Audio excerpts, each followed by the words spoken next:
Thank you, Mr. Speaker. I rise to bring attention to an issue that should concern all Americans. This evening in this order, we will be talking about scientific integrity. And to be a problem solver today, I believe it's important for leaders to embrace scientific integrity. And we'll talk about that throughout the course of the next hour. Every day, our nation's scientists are making vital contributions to our public health, our economy, and our national security. Modern society, as we know it, is only possible due to federal investments in everything from medical research and food safety to severe weather forecasting and pollution reduction. And these contributions extend far beyond our own borders, uplifting people all over the world through life-changing scientific breakthroughs and innovations. Under normal circumstances, federally funded scientists could often avoid the noise and clamor of public political debates. But as the world has seen over the last 2.5 weeks, the Trump administration is anything but normal. The president and his billionaire cronies took no time at all to begin attacking our world-renowned institutions that support publicly funded science. They are shamelessly attempting to destroy the visionary ideals of great leaders like President Franklin Roosevelt, who created the Federal Office of Scientific Research and Development during the Second World War. The creation of this office led to untold advancements in radar technology and nuclear energy, becoming a roadmap for our government to advance independent, fundamental, and necessary scientific knowledge for the benefit of all. After the war, our government treated science as a necessary answer to clear and present threats. Today, that is not the case. Federal research and development are primary targets of political attacks from this administration. Science is no longer the answer, but a direct threat to the cruel, backward, and barbaric Trump-esque agenda. We can only look at the president's first term in office to know how his administration will treat the scientific community. So what exactly is on the table here? What is at stake? It is scientific integrity. Scientific integrity, as defined by the National Science and Technology Council, is the adherence to professional practices, ethical behavior, and the principles of honesty and objectivity when conducting, managing, using the results of, and communicating about science and scientific activities. Inclusivity, transparency, and protection from inappropriate influence are hallmarks of scientific integrity. Integrity in research is essential for maintaining scientific excellence and keeping the public's trust. It's true that administrations from both parties may have violated scientific integrity at some point during their time in office, but the first Trump term exceeded them all with well over 150 reported attacks on science. They suppressed studies, altered reports, interfered in scientific processes, ignored concerns, refused to adopt scientifically backed guidelines, and politicized health assessments. The level of damage from these attacks was indeed staggering and affected every single agency that employs science in its decision-making process. That's why, as an engineer myself, I have consistently made it one of my top priorities in Congress to right the ship of America's science policy, because science lives at the very core of a healthy democracy. As part of that broad effort, I am proud to lead the bipartisan Scientific Integrity Act, which was reintroduced today alongside my dear friends and colleagues, Representatives Lofgren, Beyer, Bonamici, and Stevens, and over 100 original co-sponsors. This legislation establishes consistent scientific integrity policies across all agencies so that scientists, members of Congress, and the American people can put our faith in federal research findings. Thanks to the efforts of the Biden administration, more than 28 federal agencies have some form of scientific integrity policy today, but standards remain inconsistent. America's most important science is conducted, reviewed, communicated to the public, and incorporated into policy making in ways that must be transparent and free from inappropriate political, ideological, financial, and other undue influences. My colleagues and I are fighting to ensure that sound, evidence-based policy is always readily available for policymakers, and that scientists and advisors should never feel threatened to speak the truth. This is a critical moment. America is facing unprecedented challenges in the form of a rapidly changing climate, environmental contamination, and countless other concerns that threaten our public health, national security, and general welfare. We cannot afford to let the integrity of our scientific enterprise be demolished. The Trump administration and Elon Musk are a direct threat to U.S. scientific leadership on the global stage. My colleagues and I will highlight many of the most recent and egregious violations of scientific integrity by this new administration. From removing data and censoring research at the CDC to the politicization of career scientists across government, this administration has made it clear, once again, that they do not care about scientific integrity. They do not care about our national security or competing with China. They do not care about saving American lives threatened by the climate crisis. They do not care about public health or ensuring the safety and the well-being of families from the threat of the deadly viruses that we've seen, like COVID-19.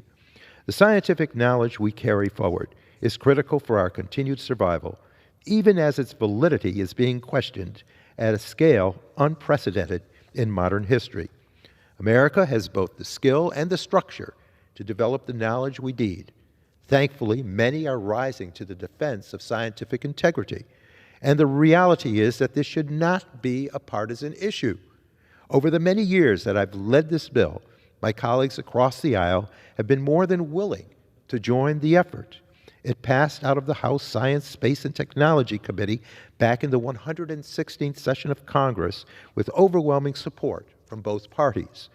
I like to think that we all recognize how important sound science is to making any sort of progress in our great nation. And indeed, a tremendous amount of progress was made under the last administration. It is in the interest of all members of this body, from every district across our country, to support scientific integrity, to support the outstanding scientific talent who comes from all over the nation and the globe to do research right here in our federal agencies or with federally funded grants or at our world-class academic institutions. I hope that my colleagues across the aisle hear this and understand what is at stake. Decades of repair will be necessary to undo the damage that has already been done. With that, I would now like to yield, Mr. Speaker, to my good friend from Virginia's 8th District, Representative Don Beyer. Don is a member of the Ways and Means Committee, but an active person working for improvement as it relates to scientific integrity. We appreciate his sponsorship on the bill and his work to drive soundness and reflection of science in all of our policy discussions. Thank you, Don, for joining us. Thank you. Mr. Speaker, thank you. And Mr. Tonko, thank you so much for your leadership and for putting this together and for leading this bill year after year. Mr. Speaker, I rise today in strong opposition to the Trump administration's unconscionable and irresponsible attacks on America's scientific integrity. The very foundation of our success as a world power has been our scientific prowess. And now the Trump administration is threatening to undermine that success. That's why I'm here to talk about our bill with Representative Paul Tonko, the Scientific Integrity Act, and to defend the very foundation of what makes America a global leader, our scientific leadership and infrastructure. I'm proud to represent the National Science Foundation here in Alexandria, Virginia, the very heart of Virginia.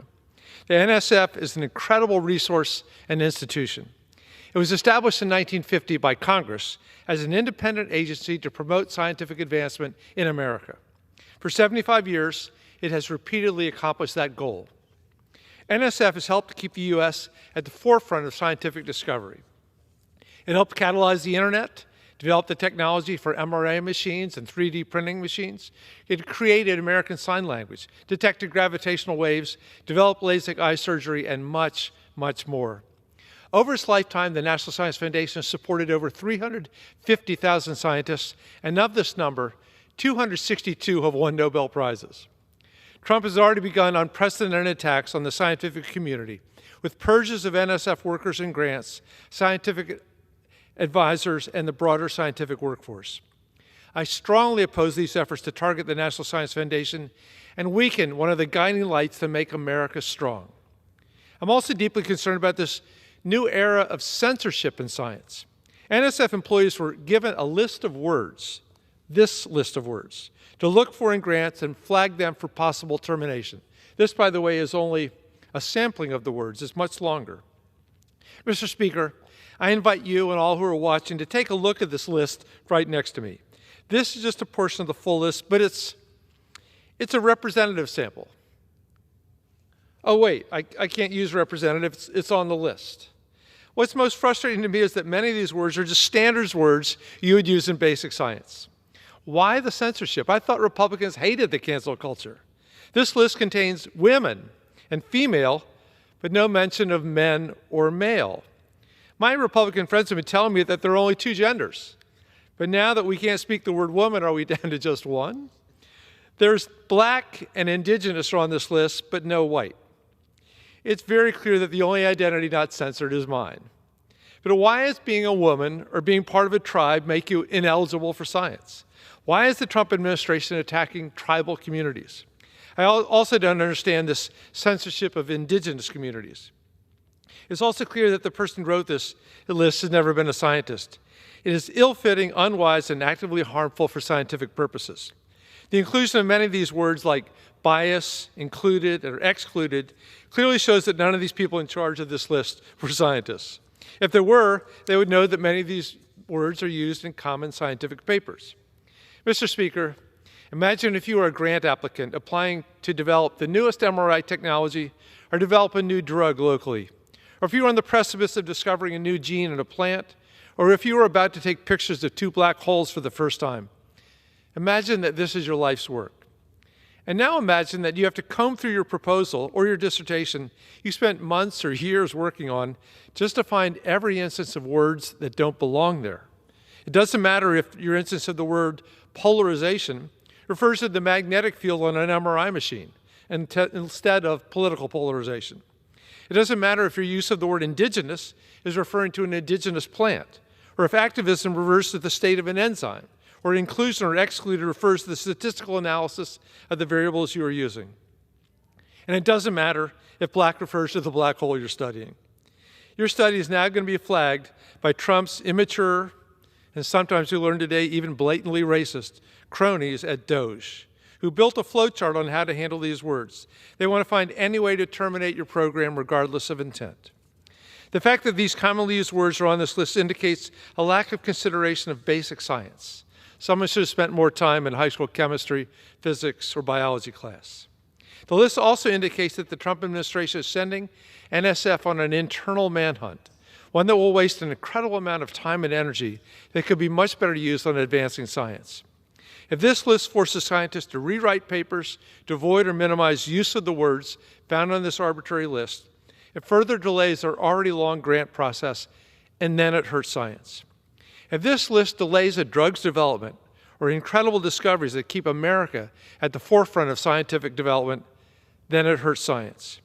And if scientists are interrogated by DOEs to determine if their use of polarization refers to a scientific principle or a political principle, then it hurts science. And if our scientists have to seriously reconsider whether they even want to apply for the grant in the first place, then it hurts science.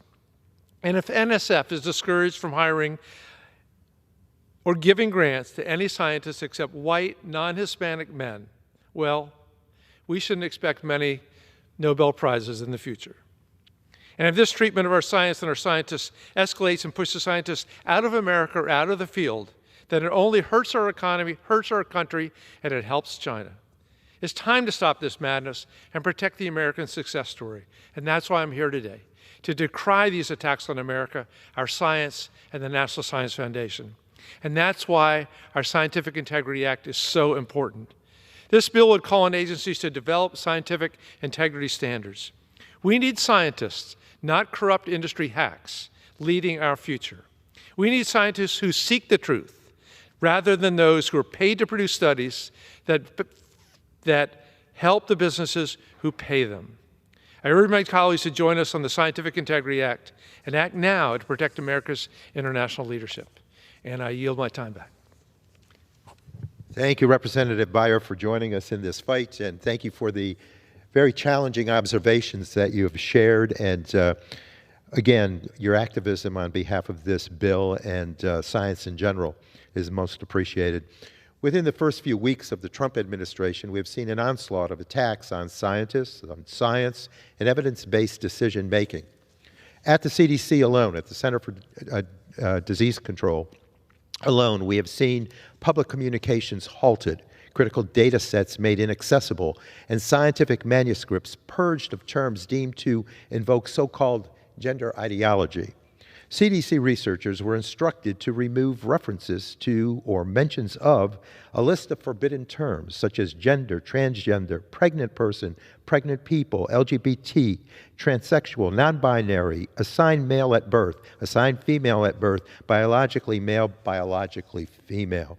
Now, this effort to scrub scientific terms, erase demographic data, and silence researchers is not just wrong, it is dangerous.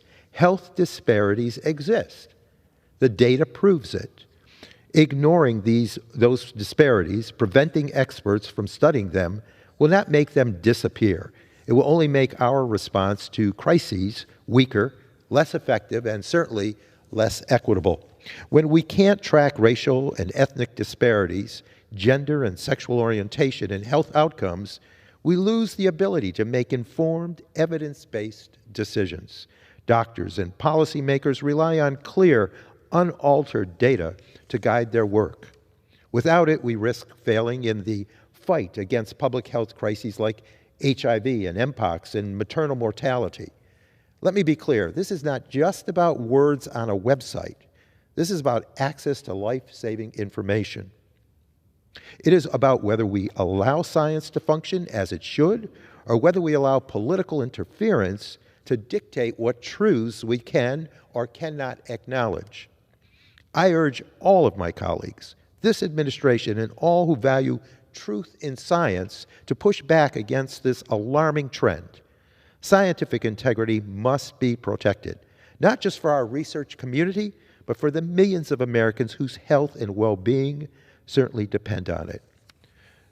Next, I'm going to yield to a good friend from the state of Illinois, representing Illinois' 11th District, a member of the Financial Services Committee, and again, a very active, outspoken, bold voice for scientific integrity. Representative Bill Foster, thank you for joining us this evening. Yeah, thank you. And thank you, Mr. Speaker, and thank you, Representative Tonko, for holding this special order hour on preserving scientific integrity. Mr. Speaker, I'm a scientist. For 25 years before entering Congress, I worked at Fermi National Accelerator Lab, smashing protons and antiprotons together to make particles that had not been around since the Big Bang. And if you are a scientist and you stand up and you deliberately say something that you know is not true, or if you publish something fraudulent, it is a career-ending move. You will lose your position. Nobody will publish your papers. You are done. And it should be that way, frankly, in politics.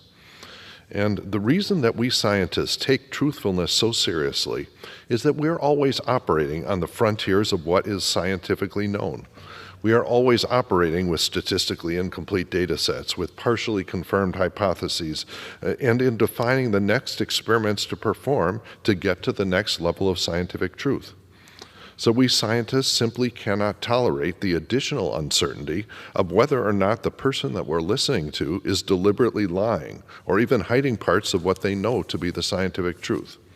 And that is why it is so corrosive and demeaning when the Trump administration orders scientists to suppress their best understanding of the scientific truth, forcing scientists to choose between either their scientific integrity or potentially their jobs. As the Trump administration has already made it clear that they will continue to undermine science and dismiss evidence-based policies, this discussion could not come at a more important time. But unfortunately, the situation is not new. During the first Trump administration, as chair of the House Science Committee's Subcommittee on Investigations, one of the first hearings that I held was on the damage done to our nation's scientific enterprise by the president's policies. The statistics were concerning. There were significant losses in key STEM positions in the Department of Energy, the Environmental Protection Agency, NOAA, including a 20% reduction in the Department of Energy Office of Nuclear Energy, something that Republicans claim to support. Far too often, a scientist's expertise was simply ignored, or their motives were questioned, or their work was dismissed or censored. Unsurprisingly, this resulted in a hemorrhaging of career scientists of all different backgrounds from our federal workforce and from the university programs that they supported. Often, these talented scientists left for better offers in the private sector. This departure of so much scientific talent and institutional knowledge from the government and from our universities represents a permanent competitive disadvantage for the United States. So, the responsibility, once again, falls on lawmakers like myself and my colleagues to protect the funding of and the scientific freedom of speech that drives scientific advancement. It is our duty to ensure that regardless of the political climate, science remains at the forefront of our nation's progress and innovation. But even as Trump continues his onslaught of executive orders that neglect scientific fact, I know that many of my sensible colleagues on the other side of the aisle would not want to see the U.S. fall behind in this era of rapid technological innovation. That's precisely what we risk if we do not continue to fund and support the scientists at our federal agencies and the scientific programs that they support around the country.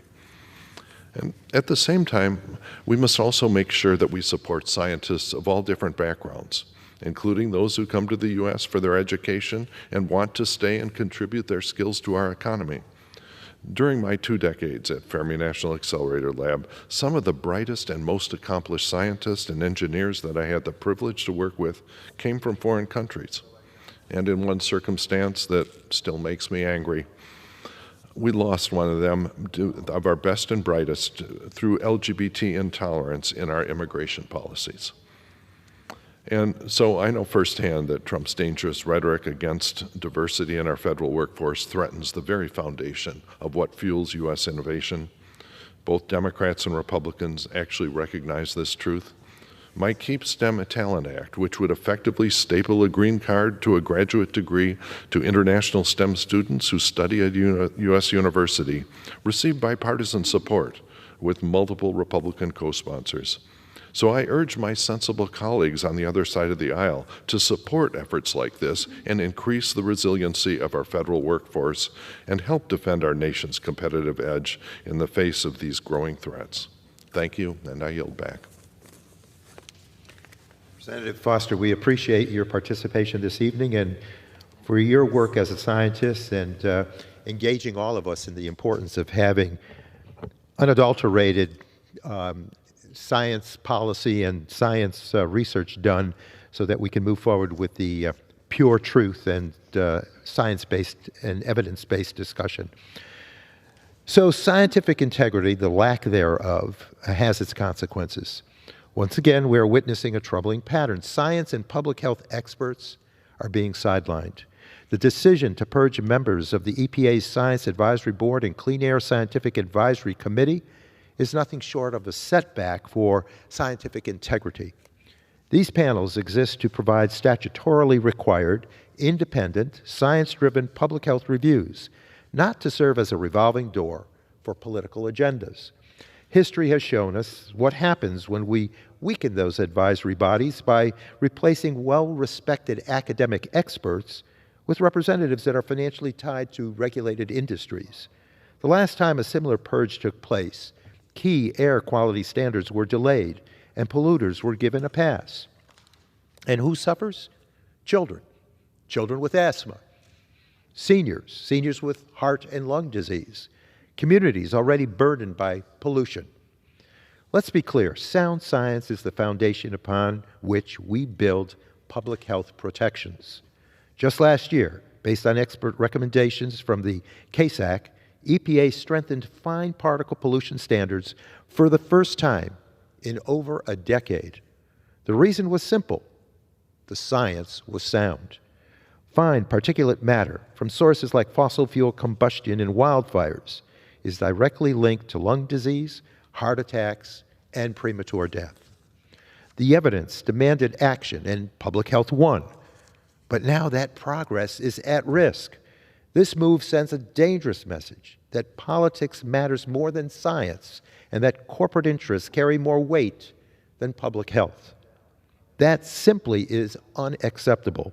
The American people deserve clean air and strong environmental protections grounded in facts, not the whims of special interests. I will not stand by while scientific integrity is undermined, expert voices are silenced, and our nation's environmental safeguards are eroded.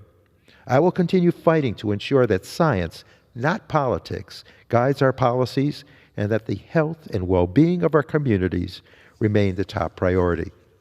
Next, I'm going to yield to a good friend and colleague who is a bold voice on the Science and Tech Committee, Science, Space, and Technology Committee. I should get the entire lingo out there. But Susan Bonamici, Congresswoman Bonamici from Oregon's 1st District, has been preaching scientific integrity for a long while. And we appreciate, Representative, you joining us this evening. Well, thank you so much, Congressman Tonko, and thank you for your leadership on this important issue. I have been on the Committee on Science, Space, and Technology since I joined Congress 13 years ago, Mr. Speaker, and I tell you, it's been so inspiring to meet and hear from some of the nation's and sometimes the world's leading scientists. And so today, I rise in defense of science and scientific integrity, and in defense of truth. And I rise in defense of the hardworking scientists and researchers who dedicate their careers to keeping our country safe, our economy strong, and our future secure. The assault that's happening right now at our federal science agencies is appalling and it's dangerous, and it must be stopped.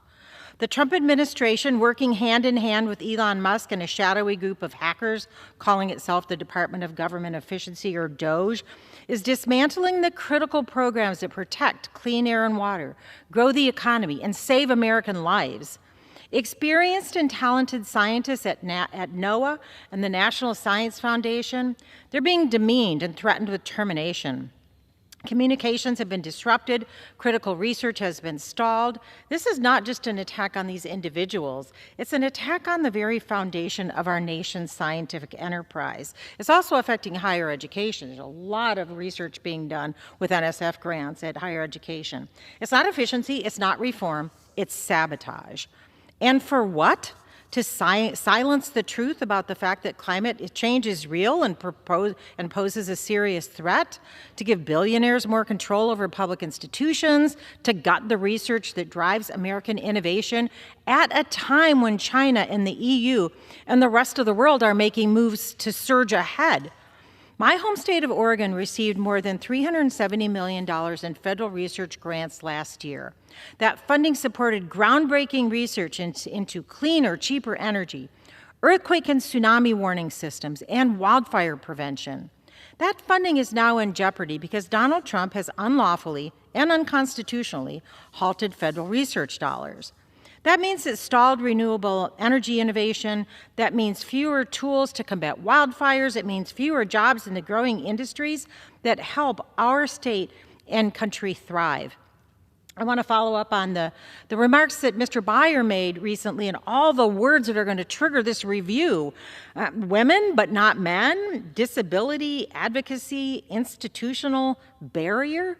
What if somebody's doing research on the Great Barrier Reef? Are they going to be denied their funding? I'll tell you, Mr. Speaker, there's nothing woke or DEI or radical about predicting the next devastating earthquake or tsunami, detecting a wildfire before it spreads, or protecting ocean health to support our coastal and fishing economies. Demonizing committed scientists is shameful.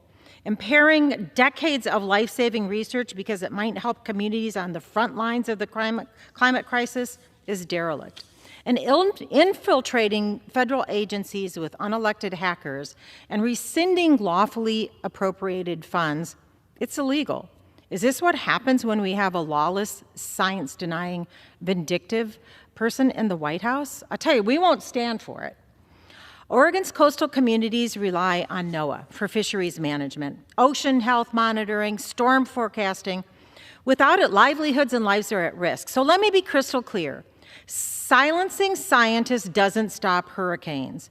Firing researchers researchers doesn't stop rising sea levels. And blocking climate data doesn't change the fact that last year was the hottest year in recorded history. The United States has long been the world leader in scientific innovation. We led the space race, we mapped the human genome, we pioneered the technology that powers the global economy.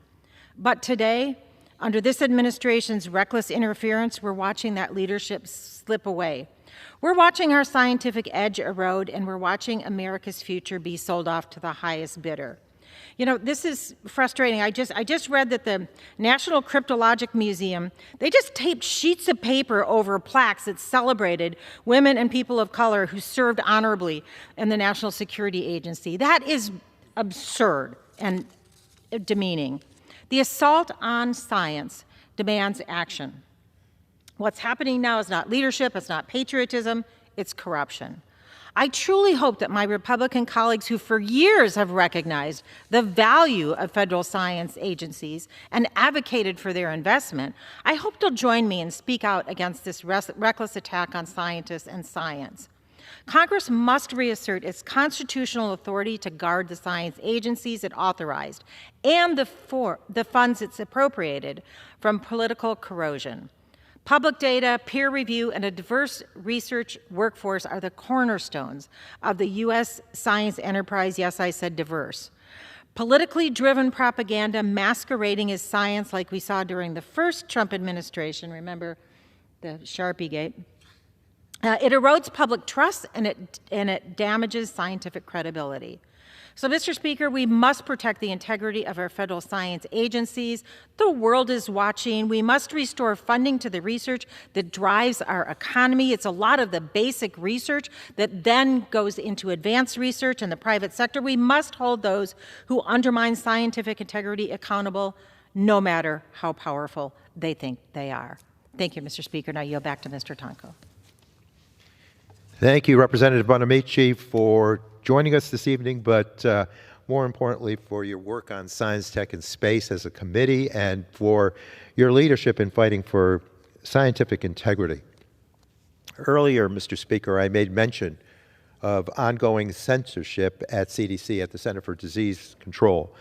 We are seeing climate-related information targeted at other agencies, too. It's not just targeting CDC. We're seeing climate-related information disappearing from government sites, from NASA to the Department of Agriculture. But this isn't just about tweaking websites. It's a deliberate effort to erase essential data that researchers, farmers, businesses, and communities across the country rely on. We've seen this playbook before. The Trump administration is once again using the same tactics from its first term, removing climate language, pausing programs, and undermining science. Take the USDA's Partnership for Climate Smart Commodities, for example, a program designed to help advance sustainable practices. It has funded critical work with food companies, nonprofits, and universities to help farmers shrink their carbon footprint, develop more resilient crops, and restore land. By halting programs like this, the administration is stripping our agricultural sector of the very tools it needs to withstand worsening floods and droughts and wildfires. We cannot afford to turn back. We cannot allow climate denial to override science. The cost of inaction is already upon us. In just the last few years, extreme weather has wiped out entire peach crops in Georgia, flooded farms in North Carolina, and worsened citrus greening disease in the Florida oranges crop.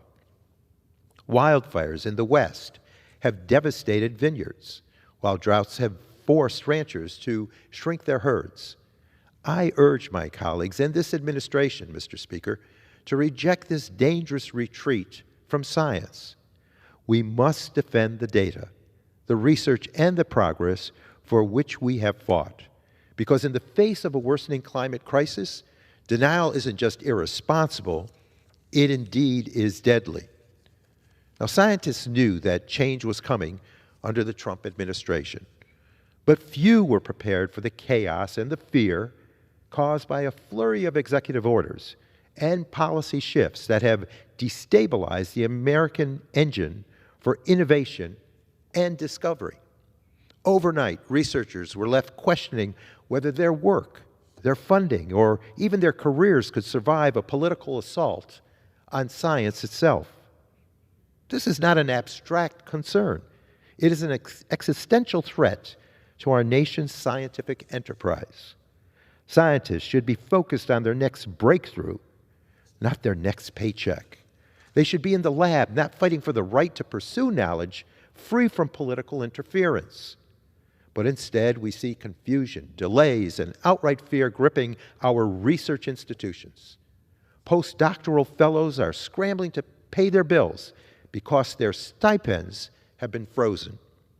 Research projects essential to public health, economic prosperity, and national security are being reviewed not for their scientific merit, but for whether they contain words like diversity, women, or underrepresented.